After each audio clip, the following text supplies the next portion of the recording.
Mike, good morning. Good morning. Good to see you again. Happy Sunday morning, likewise. As always. And today I'm kind of interested because we're going to be talking about you, and we're going to be talking about your experiences on a recent weight cut that you did. And if I recall your posts, you lost, what was it, about 9 pounds-ish? 7. 7 pounds. Yeah, just a little bit over 7 pounds. Which you're also, you're coming in pretty lean. So that was cool to see. And how much body fat was it? 1%? It was about 2% body 2%. fat. And I appreciate you using the word lean and not skinny, because for an ex-football player, skinny is like the biggest insult you could give us. Yeah. Well. Unless you're an old offensive tackle that lost, 100 pounds. But yeah, so lean is the way to go with this to keep my ego intact. So 7 pounds, 7 which pounds, might not sound like a lot to people who haven't really tried to lose weight, but that's right. That's huge, especially again for someone that is muscular build coming in and 2% body fat. I mean, that's more important to see that drop in the percent body fat. So that's really cool to see. And how long was it? It was a 9-week cut. 9 weeks. So that's where I was getting the 9 from. So basically, it was almost a pound a week, rounded up to a pound a week. So that's pretty cool. Like that's right in range with what exercise physiology says is a good target. Yeah. So that's cool to see. What motivated you to start this? So I like to apply the things to my clients that I do myself. Also, I wanted to see how lean I could get for our summer break, right? So everybody goes into the summer with the agenda of hitting the beach, hitting somewhere where they're going to be lightly clothed. So I try to mimic that protocol for my clients. And hey, I'm going to put you guys on a cut. Those of you that are trying to lean down, I'm going to lean down with you. So we kind of went through that journey together. Touching on one of the points that you said, it is very difficult when you're already lean, already thin, to continue to lose body fat while maintaining muscle mass. And that's the most important thing to me, is especially at my age, I just turned 49, to keep as much muscle mass as possible, because as we know, it's incredibly difficult to build it at this age.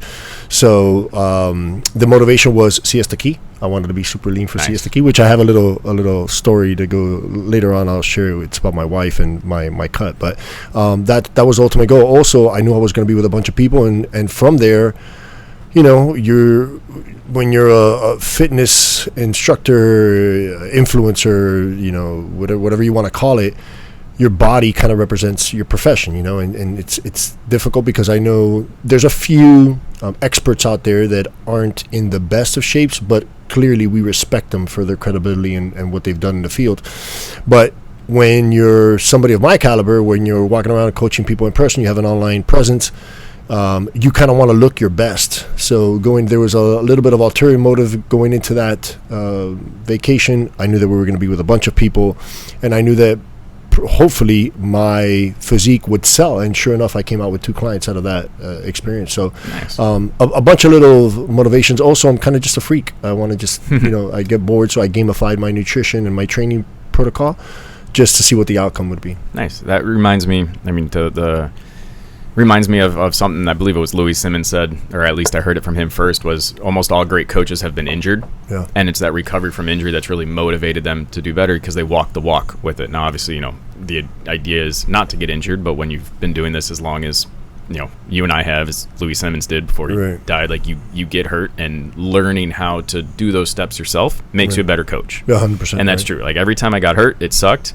I learned what I did to get hurt and to avoid that, but then also really importantly, I learned how do I get back to my prime condition from this injury, and those lessons are good. And that's what you did in terms of, I need to learn how to do this weight cut because it's going to help me more with my clients, let alone the aesthetic side of things. Yeah, and you could empathize for them. And when they give you their anecdotal experience, you could understand, this is when I started getting hungry, and this is when I started having difficulty sleeping, and this is when my performance lacked.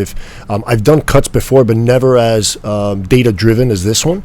And it does allow me to, when they get to the 5th week, I understand where you are now, because this is when I started getting hunger pains around 3 p.m. type of thing. And not to say that, I'm generalizing here, but you could empathize them through either injury and recovery or through dieting down or cutting down, I should say. So they feel a little bit more at ease knowing that, okay, you've put yourself through this or you've done this yourself. Here are the results. Hopefully the results could, come over to me as well. Yeah. Now, were there any health-related motivations for this, or this was strictly aesthetics? Strictly just shallow aesthetics, if you will. But nothing wrong with that. No, at all, that's motivation's motivation. Yeah, It makes sure. you healthier, makes you better. Good Yeah. with that. Yeah.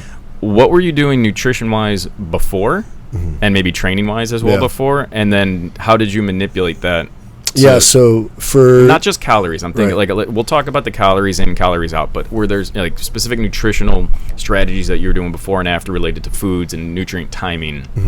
So when it comes to, I cycle on and off of macronutrient. When I say macros, let's just use it as a catch-all phrase for counting macros, weighing and measuring food and inputting it into my Fitness Power, into the app that I use in order to either maintain, gain, or lose. Which macros, most people know that, but that's protein, carbohydrates, and fat. Correct, Those are your yeah, macronutrients. Those Right. are where you get the three sources Yeah. of calories besides alcohol. Yeah. And I'm using it in a fashion where I'm actually weighing and measuring my food, so I'm getting an accurate amount of protein, carbohydrates, and fats that is recommended in order to gain weight or gain muscle, maintain or lose weight, right? So that's when I use the term macros, it's like using the word paleo diet or keto diet, right? Yeah. So I cycle on and off of my macros because, not to sound cliche here, but that which is measured is managed. So I'm able to really dive deep into, I want to gain 5 pounds, and then I could write out a timeline and say, these are the amount of calories that I need to eat, and this is the amount of protein that I need to eat in order to gain that weight specifically. When you say cycle on and off your macros, can you just kind of big picture what you mean by that? Does that mean on a daily basis, or are you saying on a weekly, monthly basis? Okay. So based on your overall goal. So correct. If your goal for this period was to lose weight, so you're going to adjust your macros for this period, and that's what you mean. Correct. Now, Yeah. if your goal is to gain weight, Right. you're going to so you're not talking about like on a daily basis. Right. No. Yeah, Okay. that's a very good point. So on a goal basis, right? So Okay. there's times that I just, let's call it freelancing, that I'm just going to eat intuitively now, sticking to the principles that I understand nutritionally are needed in order to keep muscle on and lose fat. And I could dive deep into that here for a second. So I understand that with every meal, I need to have minimum 25 grams of protein in order to induce MPS, muscle protein synthesis. But I typically have close to 50 grams of protein in order to meet my overall daily goal, which is roughly 1 gram of protein per body weight. My goal is to maintain, so it would be around 210, 215. That means that I got to have a handful of protein for each meal. Typically, I eat 4 meals, around 50 grams. Boom, at the end of the day, I'm at 50 grams. So when I intuitively eat with intention. It's not just I just wake up and eat whatever I feel like it, because intuitively I'm craving a cookie or I'm craving a protein shake or a steak. It's with intention to meet my what would be macros general ballpark. Yeah. I've counted macros, weighed and measured food, so often that I could look at a plate of food, and typically we have, and Eric is the one that teaches us all this, and Eric's not here with us today, we should know.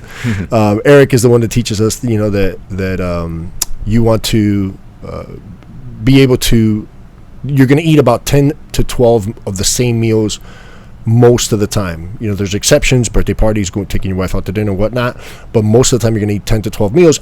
So you'll be able to recognize, this is enough chicken, this is enough rice, this is enough avocado, right? If you do it enough, you know that you're in the range. So I intuitively... On that note, we did talk about on our other podcast on weighing and measuring your food, the importance of it, and being strict for a certain period of time so you can learn this skill. This is a learned skill. I know a lot of people listening, like, there's no way I'm going to ever be able to look at a meal and know the macro component of it. No, if you go back and listen to that other episode where we talk about weighing and measuring food, and Eric does a really good job laying it out for you, if you do that strict for a month or two, what Mike's talking about will be second nature to you. Yeah, 100%. And the first month, I usually, call it the shit show, because there's a learning curve. There's a huge learning curve instructionally on how to weigh and measure your food, and then how to input it. And there's some variables that could go wrong along the process there. But a month or two, 4 weeks, 6 weeks, 8 weeks, you're going to be able to look at a plate and say, wow, I've been under eating protein. Instead of 1 egg in the morning with a piece of toast, I should be having 4 eggs in the morning with, a piece of toast and maybe some blueberries, because I've also been under eating on carbohydrates. So when you've been doing it for so long, and that's what I mean by cycling on and off, is when I cycle on, I could really, really nail down as closely as possible my macronutrients in order to hit my goal and see the progress the way that I wanted to progress. When I intuitively, I pretty much sit around the same weight with the same body fat, which doesn't change much. And when I get into the numbers here in a second, my in-body goes back to 2021. When you look at all the times that I did an in-body, and I would say it's probably about 12 recordings, there's not much deviation there. They're minor deviations, but aesthetically, you could see the difference in just in these last 9 weeks. So when it comes to macronutrients, and to get back to your question, I cycle on and off of it depending on what my goal is. So if my goal now is to bulk up, I want to be 220 by December. So I need to now reverse diet, and I need to focus on these new macronutrients that I'm implementing for myself in order to get to 220 with the least amount of body fat, which we could talk about that here in a little bit, closer to December, and hopefully hit that goal. Awesome. Yeah. So, the main thing is you have a lot of experience. You didn't just go into this cut as your first nutritional experience, which I think is important to know, is that you have a big background of understanding what works for you before you're going into something as strict as this weight cut. So, correct. People who are looking to get healthier, this would be a step down the road, probably not your first adventure in. Yeah, and I think you made a good point there. It's what works for you, and everybody has a different little bit of a protocol there, and I think the protocol ranges, right? Yeah. And so, you know what works for you better than 99.9% of people. Absolutely, that's it.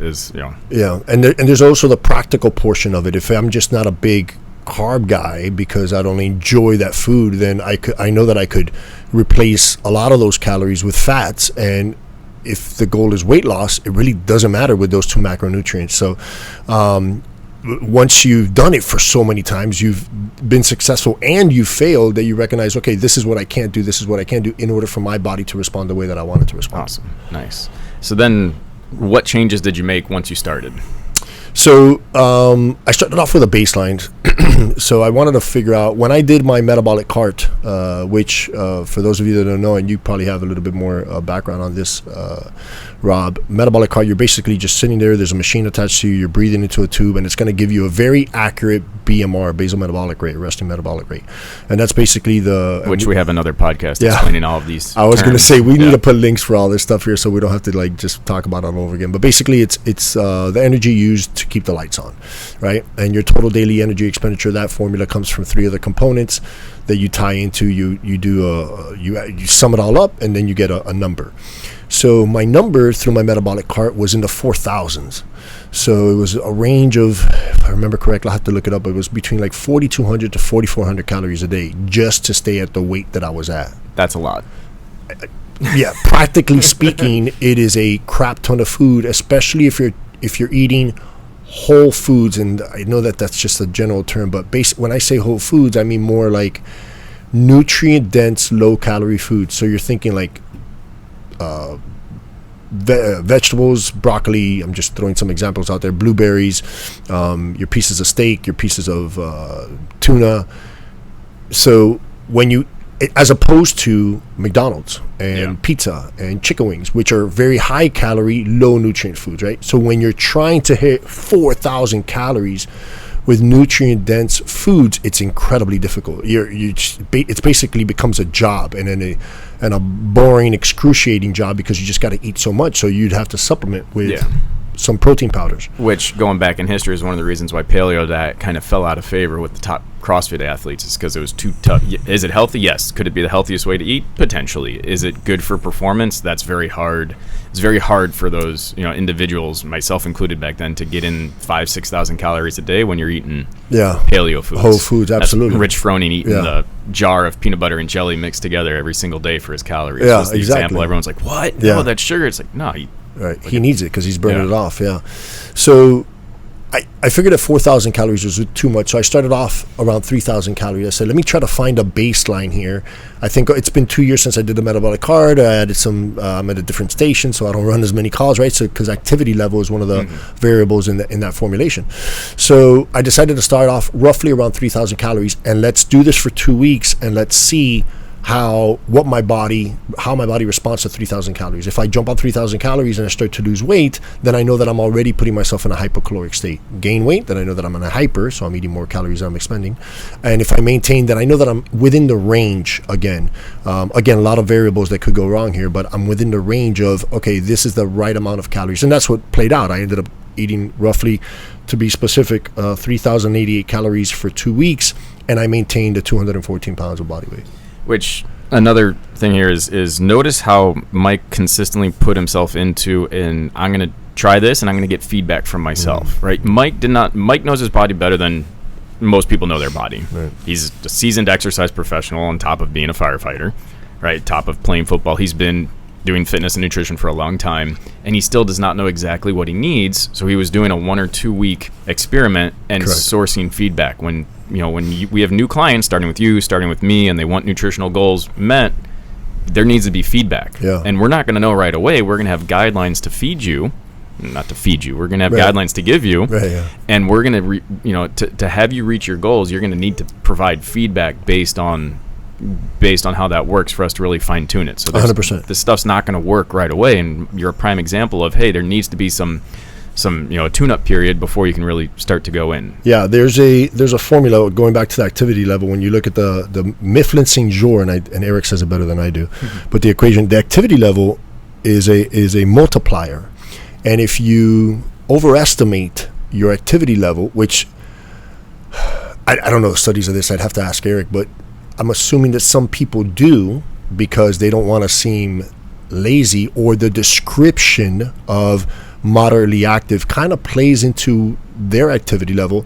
Then they choose that. What they might not understand that they're choosing is an actual variable. So it could be 1.55 or 1.75. So this is multiplied into your BMR, Correct. which could raise your calories 2, 3, 4, 500 calories, and now you're overeating. Yeah. So answering that question alone is very, very important to try to find your maintenance calories. So this is why I tried, and I push people to do this, is try to find your maintenance first to find out if that is truly your maintenance. Meaning you're going to eat at those calories roughly 1 to 2 weeks. Some people get a little impatient, so you could do 1 week, but let's just use 2 weeks like I used. I sit at that for 2 weeks, and then I recognize, okay, I haven't budged from 214, plus or minus a couple pounds, Yeah. but let's just say 214 because that's exactly what I was at for 2 weeks. Then I could say, okay, this is roughly my maintenance. Now I'm going to start my cut, because the cutting part is, where the magic happens. And then going through the 9 weeks of not rushing the process, because again, I don't want to lose muscle mass, or lose as little as muscle mass as possible. That's what's important when it comes to the component and the variables. Yeah, so that's a really good, you mentioned earlier, you don't want to lose muscle mass. It's very tough to gain muscle mass the older you get, Right. especially without any supplementation, whatever supplementation. How did you ensure that your health was not impacted during this weight cut, right? Because you were healthy coming in. Right. That, it's aesthetic purposes, whether it's muscle mass or otherwise. Yeah. What were you doing to maintain health? So, I didn't take any, it just so happens that I did do my annual physical in May during the actual cut, but that wasn't part of the procedure where I'm going to do blood work prior and blood work after. I was not going to put myself in a deficit where I would jeopardize my health, if you would, right? So I'm not trying to, not to tuck on the health side, because I'm more of I'm a weight guy. Supplementing with all the multivitamins that I take, and although we're not sponsored by AG1, dropping AG1 once a day, and just, I'll put it out there. I use Thorne products for all my supplementations on the actual pill forms, but then I do use AG1 just in case that I'm not getting enough vitamins and minerals. I use AG1s plus, trying to eat whole foods, so single ingredient foods. The proteins, the steaks, the fish, the chicken, that type of stuff, and then shopping on the outside of market the whole night. So the health didn't come into play really, because I don't have any conditions, if you will. So there was nothing that was really concerning me, but also it was going to be a shortcut, and I wasn't going to put myself in that much of a deficit. Only because, and I'll tell you what I alluded to earlier about my wife is, at 6'3", 207 pounds, you're skinny. Like, you look thin. And at my age, maybe it's the white hair or whatnot, but my wife, when I got down to like the 208s, 209s, she told me, listen, yeah, great. So you have a vein in your abs. That's fantastic. But you look old. You look skinny. It's very difficult to spot reduce. So when you lose body fat from your abs and from your arms and from your legs and from your glutes, you're going to lose fat from your face. And it's that fat from your face that makes you look thin and old and frail. I mean, you could see it with a lot, and not to call out a demographic of people here, but you can see it a lot with very, very thin runners that don't rate train, that have very low body fat. They just look older than what they actually are because they don't have a lot of fat on their face. So there's the skull, the bones stick out more, the cheekbones, the eye sockets, they look a little bit sunk in. So I think you could understand the type of person that we're discussing here is, if you don't have a lot of body fat on you, you're not going to have in your face, so you're going to look old. So to my point is, I wasn't going to put myself in a huge deficit because I wasn't going to step on stage. This was just me being me, that I wanted to keep a little bit of fat on me, and I wanted to make that sure that I was keeping as much muscle mass on me so that I didn't look aesthetically unpleasing to my wife, if that makes sense. The mental toughness required to have a happy wife. Of course, happy marriage. And I want my wife to look at me and think, oh, he's sexy, not, oh, he's 204 pounds. Everybody thinks he's shredded, but God, he looks old and skinny. And it's just the nature of the beast. I'm turning 50 soon, so I gotta make sure that I check that box as well. Yeah. All right. Next, was it 6 de Mayo next year? Is the 50th birthday? Yeah, 6 de Mayo. So Cinco de Mayo, and followed by 6 de Mayo. Nice. A friend of mine, Christy, dubbed that, which is fucking fantastic. It's great. Every year I hear it. Yeah, of course. So throughout this process, how mentally challenging was it? Did you need to, put yourself back in that old football player mindset of, nose to the grindstone and focus on my goals and stick to it, or did it come naturally for you? It came more naturally for me. This is our livelihood, Rob. This is what we do for a living. Put food on the plate. No pun intended. So there's not like an on and off switch. I don't need motivation or inspiration or some sort of like overarching goal in order for me to be able to switch on and off. It just comes so natural. And then with modern technology, MyFitnessPal recognizes the foods that I eat, the 10 to 12 foods that I eat. So it makes it so easy just for me to grab my food, throw it on a plate, hit the clear button, weigh it, throw the other ingredient on there, clear it, and then punch it into the app, that it makes that process easy. So it's not like a grind. I could see how somebody new coming into macros, counting macros, flexible dieting, whatever you want to call it, weighing and measuring food. Like I said, the learning curve, they just have to understand that learning curve is going to subside. They just need to get used to the habit and the pattern in order to do it. Eric talks a lot about eating disorders and getting some people obsessed. That is a very real situation that somebody needs to find, where you kind of take the approach of gamifying it. All you're trying to do is, here's a number, here's a target number, try to get as close to that number as possible, and don't get too hung up on the outcome. If you go over calories or under calories, don't worry about it. Tomorrow's the next day type of thing. And that psychology is something that we got to instill in folks, is if you're trying to do a month or two of macronutrients, just to understand whether you're overeating or undereating, that's the reason for your weight gain or weight loss. If you follow this for about 8 weeks and just take it as a game more than anything else, then you'll be able to reach your goals and then adjust your nutrition, your diet, the way that you see fit. So in order for me to get prepared for this, all I did was I'll upload all the tools again that I needed, that I hadn't been using in a while, which is the MyFitnessPal, and bring my scale with me. I have a scale at the firehouse, I have a scale at the house, and then I don't get overly complicated with it. If Jess and I go out to dinner, I'll either, in advance that we discuss the restaurant that we're going to use, I'll either jump onto the menu and say, okay, I'm going to have the 8-ounce, ribeye with a sweet potato and some broccolini, and I'll punch it into the app. I could do it, post dinner. I get to dinner there, I don't sweat it. I look at the menu, I guesstimate what it is, literally just guesstimate. Like, it doesn't even matter if it's the same restaurant, because I know I'm going to be within range. Again, this is more recreational, if anything. I'm not a physique model. I'm not looking to do a photo shoot.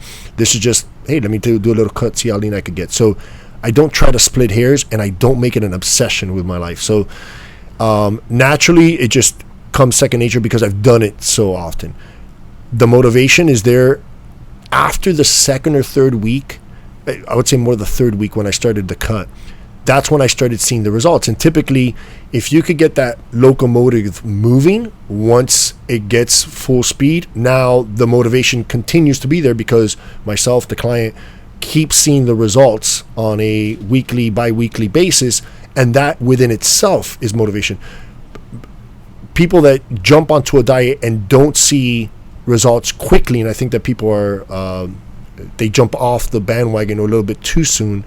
When they don't see those results quickly, they get impatient and they think, oh, this isn't going to work for me, so I'm quitting this, or I'm trying something else. So it takes a little bit in order to see results, but once you see the results, that within itself is motivation. So, in the mornings I wake up, I don't sleep with a shirt on, so I look in the mirror and I'm like, okay, here we go. Here's my abs a little bit more defined. The weeks turn into months, and then by month number 2, okay, I can see my obliques here. So once you start seeing, here's a couple more veins. Once you start seeing that, now you're really vested into it and like, oh shit, this is working.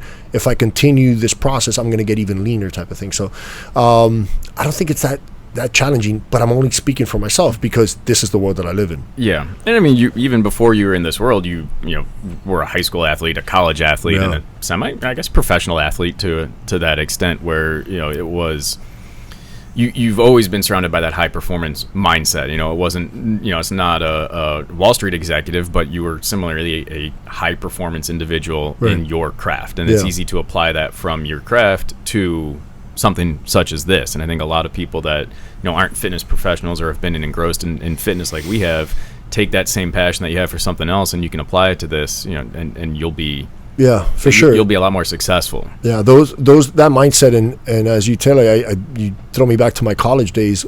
I took a health class, and this is when I first got introduced, and we're talking 30 years ago. This is when I first got introduced to macronutrients, to counting calories, and at that time I was a college football player, and I was calculated, this could be right or wrong, but I was eating around 7,000 calories a day. We did a 3-day food audit. This is back then a pencil and paper type deal where you write down everything that you eat, you weigh, you measure it, and then you get a food log, and it tells you, this is the correlating numbers that go along with it, and you figure it out, and boom, I'm roughly around 7,000 calories.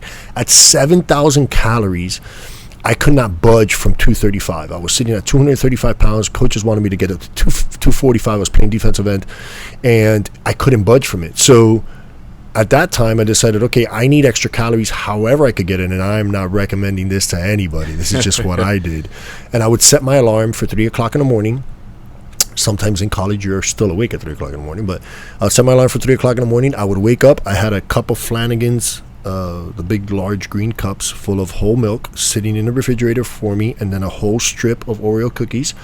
And I would wake up in the middle of the night, I would have that, use the bathroom, go to sleep, and that's how I would put additional calories into my diet, because I could not figure out where do I squeeze in more calories throughout the day, because we were such, you're playing college ball, you're always active, weight room stuff, field stuff, multiple field stuff, and then all the other activities that you're doing, that I just couldn't pack on weight. So that mindset of like, I have a job to do, this is what it takes in order for it to get done, just deploy it and make it happen.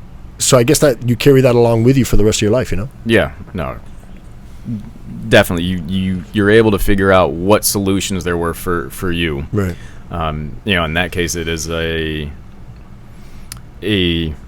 definitely out of left field solution in terms of waking up in the middle of the night and having Oreos and whole milk, but it got the job done. And let me just say this, and I've posted this picture before, and just she gives me the look because now it's the opposite of Skinny Mike. My body composition was horrendous. I got up to 245 pounds, but I was full belly, love handles. I didn't even care. I walked around without a t-shirt with as much pride because I was squatting 500 pounds. I could run through a wall. Like, I was functional. I was a football player. I wasn't a fitness model. So, no, it didn't bode well aesthetically to have all those calories because I was starting to put on predominantly more fat than I was muscle. But, again, it got the job done. I needed to be heavier so I don't get blown off the ball, and that's what I had to do in order to get there. Yeah. No, that's fun story. Yeah. Similar stories from wrestling, weight cutting, the stuff that you do to cut weight. Right. And you learn those tricks that stay with you for a long time. Like I always know how I can cut a few pounds, Right. a few pounds in a day or two, or get really lean just because of those lessons learned from. Is like, hey, I have this job I have to do. I have to lose 5 pounds by the end of the week, which I was never the biggest weight cutter, but you still learn exactly how your body responds and what you need to do, how to get an extra workout in, how to sweat out an extra 8 ounces, how to how to spit more so that you can lose weight. Yeah, how much weight's in urine. Spitting, God. Yeah, how I remember that. You pee, it's always going to be it's going to be more weight loss than when you take a crap. That's for sure. People think that a crap was heavier. Nah, it's the water pee, weighs more for sure. But besides that stuff. My last question for you before we go through the numbers. Yeah, you are active, very active on social media, Instagram. You have a pretty, a familial following. Your following are people you've known for a long time, people that I've known for a long time, and you're close, and you talk to a lot of them, and you interact with them both in person and on Instagram, and you post about this both ahead of time, during it, and after. What level of accountability did you feel to go through with this because of that? Yeah. So there's a great book by the author James Clear. It's called Atomic Habits, and I read it a couple years ago, and sometimes I throw the audiobook just to refresh my memory. But one of the things that he talks about is, I'm going to butcher it here, but having an accountability partner. And when you tell people, and there's a counter argument to this, is when you tell people your goal, you have a dopamine dump, so then you don't pursue your goal. But that's neither here nor there. But in James Clear's basically saying, you grab an accountability partner, which could be social media, and you say, this is what I'm going to do. Because I could tell myself, and this happens all the time, right? I could tell myself internally, oh, I'm going to work out 5 times this week. But then if I miss 1 or 2 days, it's not a big deal because I only told myself. But if I tell my wife, and the last person I want to disappoint or make her think that I'm a failure is my wife. So if I tell my wife, I'm working out 5 times this week, it's just extra motivation in order for me to work out 5 times. So when I post about, okay, I'm going to do a cut, it keeps me more focused that I can't, just to be frank, look like a shit talker on social media. I got to make sure that what I'm telling my following and clients and potential clients is I'm going to follow through with this stuff. Because if I can't do it, and again, this is my industry, how do I expect an accountant to do it, or a mother of 3 to do it? Like, I have to be able to follow through with this. So that accountability aspect of it puts, I wouldn't say pressure, challenge. I can't look like a shit talker. I don't want to look like a fraud on social media, so I'm going to follow through with this aspect of it to make sure. So I do recommend that if there is a goal that you're trying to reach, an obviously an attainable goal, is tell somebody. Tell your spouse, tell somebody that you respect, that you don't want to disappoint.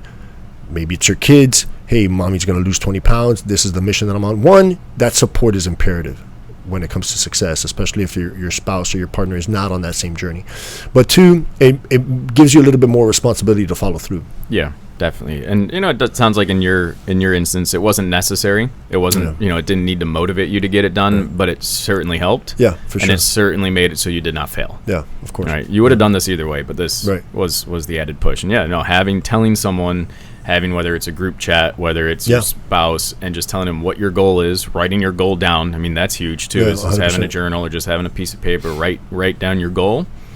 And if you're working with a coach, having showing your coach and having your coach maybe modify that goal so it's a little bit more obtainable, because a lot of people like to set unobtainable goals for themselves. Again, look at everything that Mike did, like everything that you did in 9 weeks, and it was 7 pounds. Right. People are going to be like, that's it. Like, I'm not doing all that work for 7 pounds. Like, I would expect to lose 30 pounds in a week. But as I said earlier, like, physiology dictates that a 1 to 2 pound per week weight loss is ideal. Anything more than that, and they tend to bounce back and put the weight back on. Right. And I say, 2 pounds is a lot. Yeah, of course. A lot. Like, some people might lose that in the beginning because they've been so out of shape. But really, if you're at a pound a week and even a little bit under, that is ideal for long-term weight loss, because otherwise it's not going to be sustainable. For sure. Very good point. So there's a lot of work for a lot of results that just doesn't seem like it to the lay person. So don't be put off by that. Like, losing 7 pounds is in 2 months and 3 months is a significant goal, and if you obtain it, pat yourself on the back, because it's awesome, and keep going. For sure.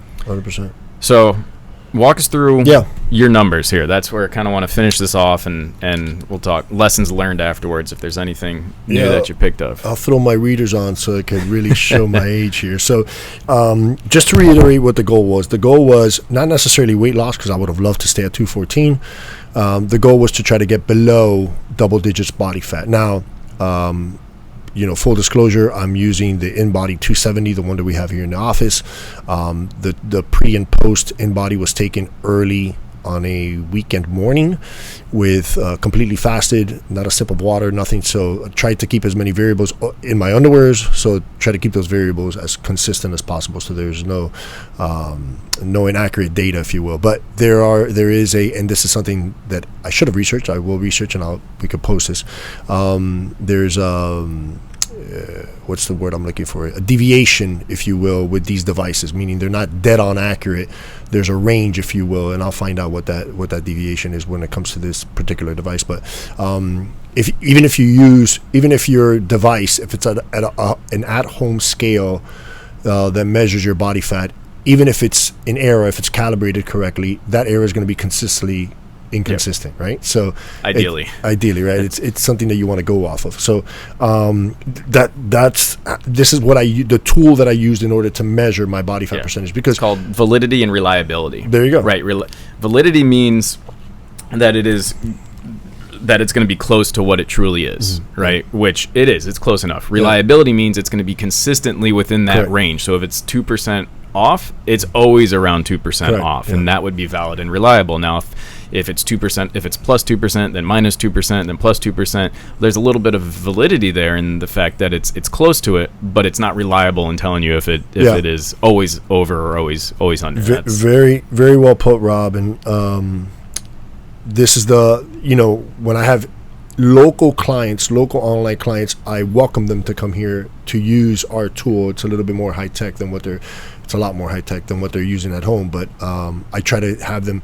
They could now come and weigh and measure themselves here, and then run back home without having another drop of water, and cross-check it with what we showed, so that they could always understand the validity and the reliability of that. Correct. As well. Yeah. No, I always recommend to personal trainers when I'm either teaching around the country or introducing to new clients is, once a year, once every 6 months, every 3 months, whatever you can afford, get your DEXA scan, do that super accurate stuff, but correlate it to your scale right away. Right. Correlate it, and then you have that correlation and can work from there. Of course, 100%. Okay, so that's the tool. The goal was to get into single-digit body fats without losing muscle mass or a significant amount of muscle mass. So this is just what I did, what worked for me. There's many different protocols that you could use, but basically you're putting yourself in a hypocaloric state. You're putting yourself in a deficit, if you will, in order to lose body fat, and then you're eating enough protein in order to sustain MPS, and then making sure that you're weight training as well in order to maintain muscle. I hate to use the word build muscle, because that's not actually what happened here, but maintain as much muscle mass as possible. Also, strength is important to me as one of the variables when it comes to the performance question of it is, did I lose any strength during this cut, right? And again, so that's put a little physiology twist on that. That's called the protein sparing mechanism, right? When you try to lose weight, your body might start eating its own protein, breaking down your muscles and using that for fuel. And one way to spare your protein is to continue to lift weights and eat enough protein. Yeah. Right, so that's protein sparing mechanism. When you go to lose weight, lift weights, eat protein, and you'll keep as much muscle mass as possible. Yeah, for sure. So here's, like I said earlier, here's how I did it. I'm going to throw the readers on. So I started off at 3,000 calories, 3,088 calories. I did that for 2 weeks. My protein was just above 1.1 gram per body weight, because at the time I was 214. My protein was 223. I'm not going to bore you guys with these. I'm just going to run them off real quick and then kind of give you the overarching principle of what I did. I did that for 2 weeks. Sure enough, I stayed at 214. The scale did not budge.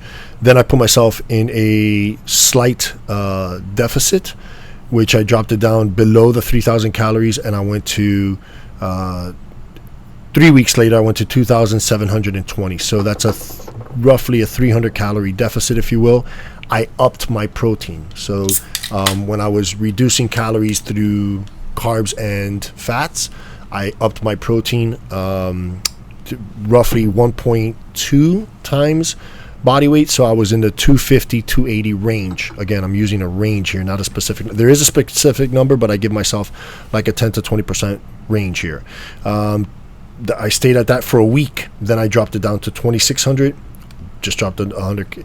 The reason I'm going so slowly here is because I'm watching the scale and a subjective look at my abs, right? Like that's the body part that I want to reduce, because that's really where I store my body fat, is in my abs and my love handle. So I'm subjectively looking at my abs in the mirror, same lighting, same picture, same camera, all that, but then I'm also weighing myself. So those are the two metrics, if you will, that I'm using in order to see if I'm having progress or not before I, move the bus type moment when I jump on the scale 9 weeks later.